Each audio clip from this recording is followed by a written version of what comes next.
Saya merasa saya adalah muslim yang taat atau paling tidak cukup taat. Saya sholat 5 kali, walau mungkin saya cukup rileks menjalankannya. Saya lazim melakukan penggabungan sholat. Dalam Islam itu namanya jamak. Jadi saya bisa menggabungkan sholat duhur dengan asar atau sholat maghrib dengan isya. Ini adalah hal yang sangat lazim dalam Islam. Saya tidak merasa harus ada alasan kuat untuk melakukan jamak. Dari apa yang saya tahu, dalam Al-Quran sendiri tidak ada perintah sholat 5 waktu. Al-Quran hanya menyebut ada sholat di waktu-waktu tertentu dan jumlahnya menurut perhitungan saya bukanlah 5. Karena itu dalam dunia Islam ada banyak umat Islam yang memang menjalankan sholat 3 kali sehari. Tapi untuk kali ini saya tidak ingin terlalu jauh membahasnya. Kalau Anda tertarik untuk mendiskusikannya, saya sangat bersedia untuk menyampaikan argumen saya tentang sholat ini di video yang lain.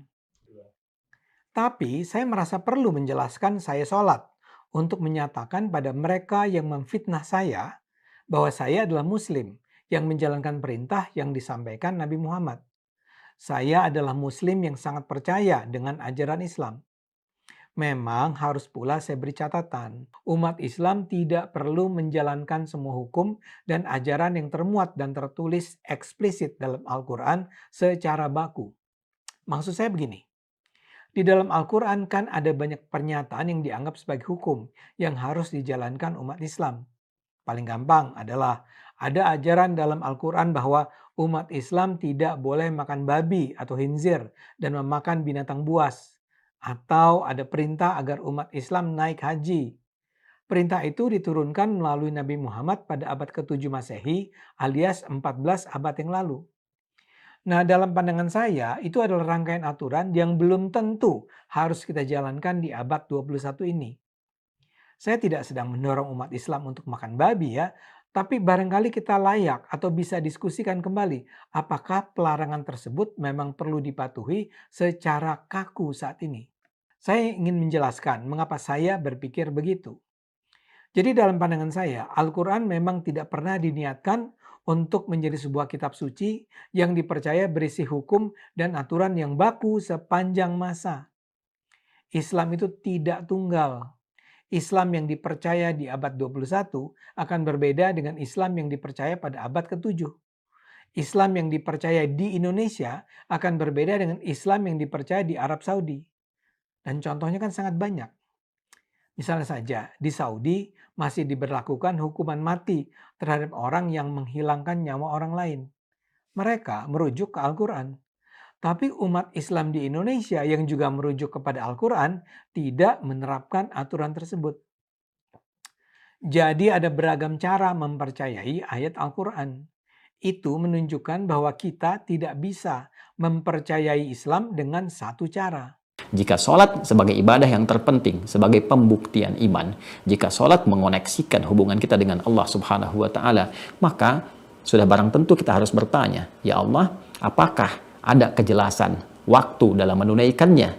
Kita memahami bahwa secara teknis penjelasan-penjelasan cara menunaikan dari awal sampai dengan akhir tentu sudah barang tentu sekali lagi akan banyak memakan tempat jika dijelaskan di dalam Al-Quran. Paling logis dijelaskan lewat petunjuk-petunjuk Nabi Muhammad SAW sehingga bisa diamati dengan jelas, dilihat bagaimana prakteknya, diajarkan dengan sempurna. Namun dalam segi waktunya, apakah Allah Subhanahu wa Ta'ala menunjukkan kepada Rasulullah SAW sebagai penjelas kapan itu ditunaikan sehingga Nabi mudah kemudian mengajarkan kepada kita dengan prakteknya sempurna dari awal sampai akhirnya.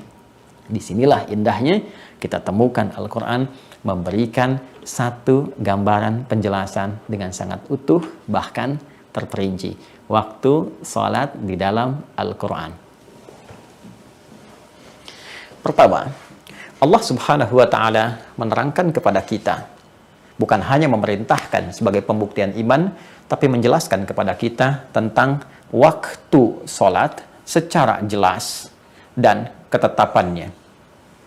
Di Quran surah ke-4 An-Nisa di ayat yang ke-103 Allah berfirman, فَإِذَا قَضَيْتُمُ الصَّلَاةَ فَاذْكُرُوا اللَّهَ قِيَامًا وَقُعُودًا وَعَلَى جُنُوبِكُمْ فَإِذَا اطْمَأْنَنْتُمْ فَأَقِيمُوا الصَّلَاةَ. Perhatikan kalimatnya, Innas salata kanat 'alal mu'minina kitaban mawquta. Perhatikan ujung ayatnya. Innas salata, sungguh salat itu, 'alal mu'minina, bagi setiap insan yang beriman, kitaban mawquta, telah ditetapkan dengan jelas ketentuan waktunya. Dalam bahasa bebasnya, orang-orang yang telah mengikrarkan dirinya beriman kepada Allah Subhanahu wa taala akan mengetahui penjelasan-penjelasan waktu salat yang Allah terangkan. Ditetapkan kepada mereka waktu-waktunya yang sangat jelas. Jadi bukan sekedar Allah meminta kepada kita untuk membuktikan keimanannya lewat salat, tapi kata Allah, saya tegaskan, saya terangkan pula kepada kalian waktu-waktu kapan kalian menunaikan salat itu. Satu, kita bertanya, bagaimana kemudian penetapannya ya Allah? Maka dijawab selanjutnya. Ditetapkan dalam setiap pergantian antara waktu. PAW. Dalam setiap hari. Tadi kata Allah, bagi orang beriman, kami tetapkan waktu-waktu menunaikan sholat. Kita tanya lagi, kapan waktunya ya Allah? Kata Allah, dalam setiap pergantian antara waktu dalam sehari, aku tetapkan waktunya. Baik, Allah berfirman di Quran surah ke-17 Al-Isra di ayat ke-78. Aqimis salata liduluki syamsi ila ghasaqil laili wa qur'anal fajr. Inna qur'anal fajri kana mashhuda. Ketika engkau bertanya kapan waktu menunaikannya, kata Allah, aqimis salata, tunaikanlah salat yang dimaksudkan itu. Ya, liduluki syamsi, mulai matahari tergelincir, mulai muncul siang, sudah mulai sedikit condong ke arah barat, berada di tengah-tengah, mulai condong sedikit, kata Nabi bayangannya dari tongkat itu, ya, mulai sama dengan tongkatnya dan mulai sedikit turun, ya, mulai sedikit bergeser. Maka muncul dulu ke syamsi itu bahasa dekatnya kita kenal dengan istilah zuhur saat ini, ya, ila ghasaqil lail, terus membentang sampai dengan malam, wa Qur'an al-fajr, sampai nanti tiba waktu fajar, ya. Inna Qur'an al-fajri kana mashhuda, dan di waktu fajar itu ada salat juga yang spesial yang disaksikan langsung oleh Allah Subhanahu wa taala, seperti Allah menyaksikan semua salat yang lainnya, tapi berkumpul kemudian para malaikat di waktu fajar dengan spesial di dalamnya. Dari zuhur membentang sampai dengan ke waktu fajar. Kita akan lihat detailnya bagaimana itu. Kapan diaturnya? Maka ditegaskan lagi Quran surah ke-11 ayat ke-114. Aqimis salata tarafain nahar wa zulafam minal lail innal hasanati yudhibnas sayyiat. Hei, kata Allah, tunaikan salat yang dimaksudkan. 5 waktu itu secara umumnya aku jelaskan di setiap pergantian antar waktu. Di 2 ujung siang, dari subuh sampai dengan petang asar. Wa zulafam minal lail, kemudian ketemu maghrib dengan isya'nya. Innal hasanati yudhibnas sayyiat. Kalau engkau kerjakan, kamu meloreh nilai kebaikan, mendapatkan pahala yang bisa menggugurkan kejelekan-kejelekanmu. Baik, masih umum ya Allah. Ya, detailnya seperti apa? Maka turun lagi kemudian dijelaskan spesifik waktu pergantian antar waktu itu dalam sehari. Kalau tadi masih umum, ya, zuhur berganti, siang berganti ke sore, sore berganti menjelang ke malam, ya, malamnya tiba, kemudian muncul fajar, masih umum disebutkannya, ya. Kemudian dijelaskan lagi secara spesifik waktunya. Muncul Quran surah ke-30 Ar-Rum di ayat 17 sampai dengan 18. Fasubhanallahi hina tumsuna wa hina tusbihun. Baik, detailnya kata Allah. Fasubhanallahi, ayat 17-nya, maka bertasbihlah kepada Allah Subhanahu wa taala.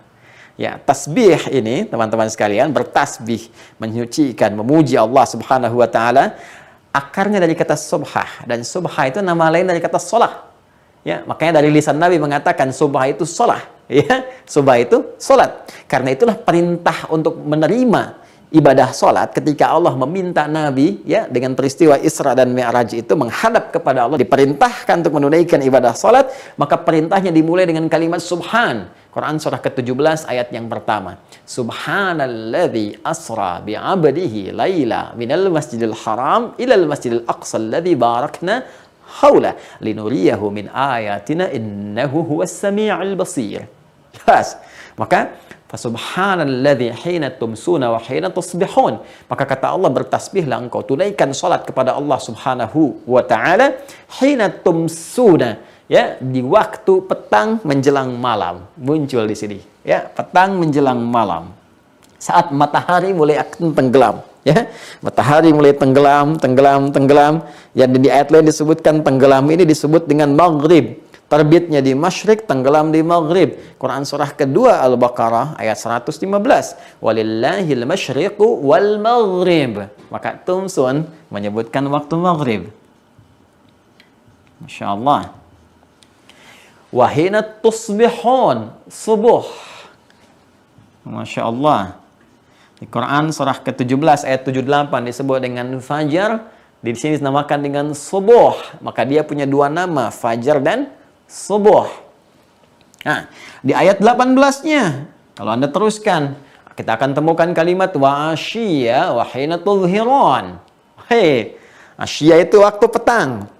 Belum dekat ke arah maghrib. Antara siang, teman-teman sekalian, menjelang kemudian pertengahannya, ya antara siang kemudian pertengahannya, lalu kemudian masuk maghrib. Antara siang dengan maghrib ketemu masa, ketemu sore, itu asyiya namanya. Baik, itu asyiya, asar. Hey. Baik ya, ditemukan di sini waktu asar. Ya. Asar menunjuk kepada momentum yang harus dimanfaatkan dengan baik karena hikmah tertentu. Di Quran surah 103, wal asr, demi momentum waktu yang aku berikan untuk beraktivitas, ya. Karena pentingnya sholat itu nanti disebut dengan momentumnya asar. Waktunya, kalau Anda tanya waktunya disebut asyiyah.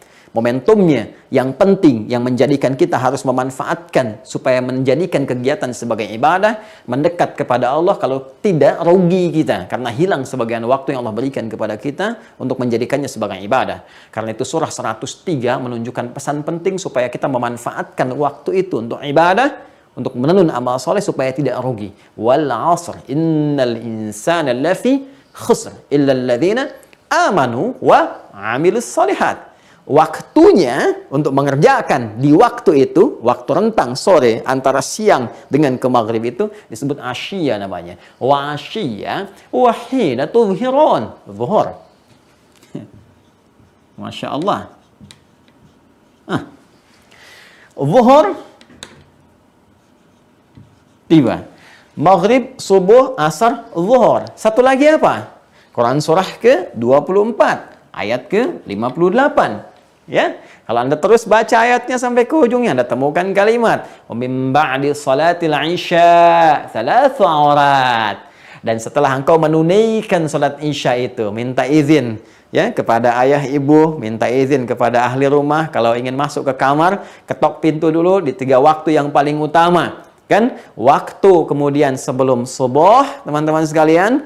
Waktu kemudian dalam suasana siang setelah beraktivitas, mungkin sedang ganti pakaian. Dan juga waktu setelah menunaikan salat isya. Min ba'di salatil isya. Isya disebutkan. Baik. Jadi 3 pergantian waktu ini, ya. PAW, pergantian antar waktu. Disebutkan oleh Allah Subhanahu wa taala 3 yang tadi saya maksudkan, 3 ayat ini, ayat 17, 18, surah 30, 1, 2, kemudian ayat 58, surah 24, mencakup 5 pergantian waktu dalam sehari untuk mengetes iman. Kan?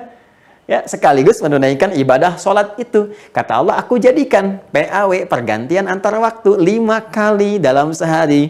Subuh, cek iman masih ada atau tidak. Sekali lagi, karena sholat membuktikan keimanan kita. Ada getaran nggak ketika disebutkan nama Allah? Imannya bergetar nggak? Ya kan?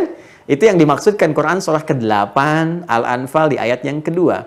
Innamal mu'minuna alladzina idza dzukirallahu wajilat qulubuhum wa idza tuliyat alaihim ayatuhu zadathum imana wa ala rabbihim yatawakkalun. Sungguh insan beriman yang sejati itu bisa dicek imannya. Di antaranya jika disebutkan nama Allah, maka ada getaran dalam hatinya. Maka panggilan menunaikan ibadah sholat itu didahului dengan kata Allah.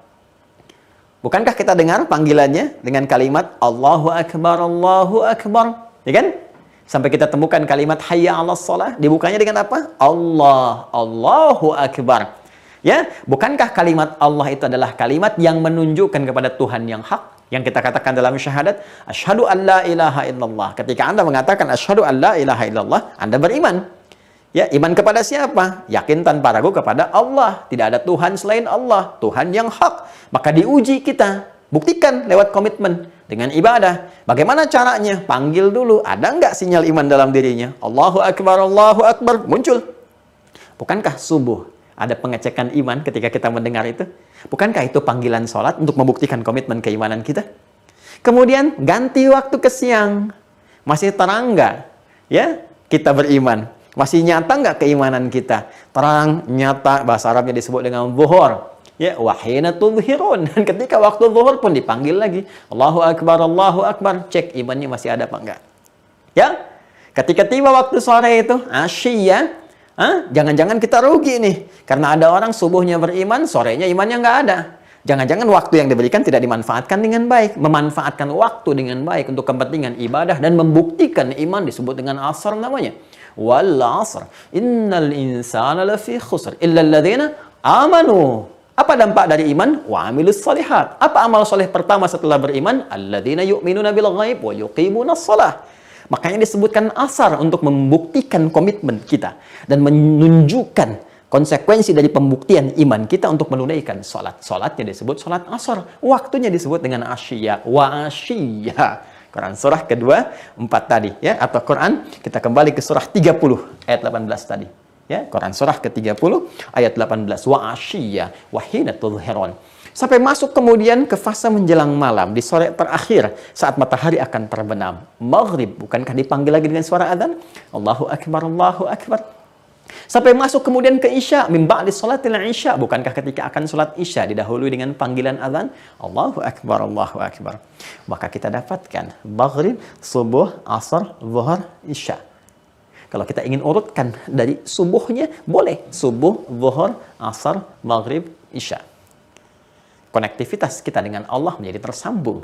Kalau Anda tanya, berapa nomor online untuk menghubungkan kita dengan Allah? Kita katakan 24434. 2-nya itu subuh, 4-nya zuhur, 4-nya asar, 3-nya maghrib, 4-nya isya.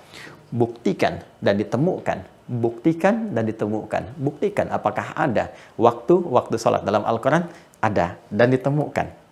Inilah jawaban ketika Ibnu Abbas radhiyallahu ta'ala anhuma mengatakan kepada rekan-rekannya, koleganya, waktu-waktu sholat itu telah nampak ada dalam Al-Quran, terbaca dengan jelas. Maka sahabatnya bertanya, Aina, bisa nggak ditunjukkan? Di mana itu? Maka beliau katakan seperti apa yang tadi telah saya sampaikan. Fasubhanallahi hina tumsuna wa hina tusbihun. Tumsuna kata beliau maghrib, tusbihun subuh, wa asyiyya wa hina tudhhirun. Asyiyya menunjuk kepada waktu asar, tudhhirun menunjuk kepada waktu zuhur. Dan isya'nya di Quran surah ke-24 An-Nur di ayat ke-58 itu min ba'di salatil isya tadatsu awrat. Kita ketemukan di situ subuh, zuhur, asar, maghrib, isya.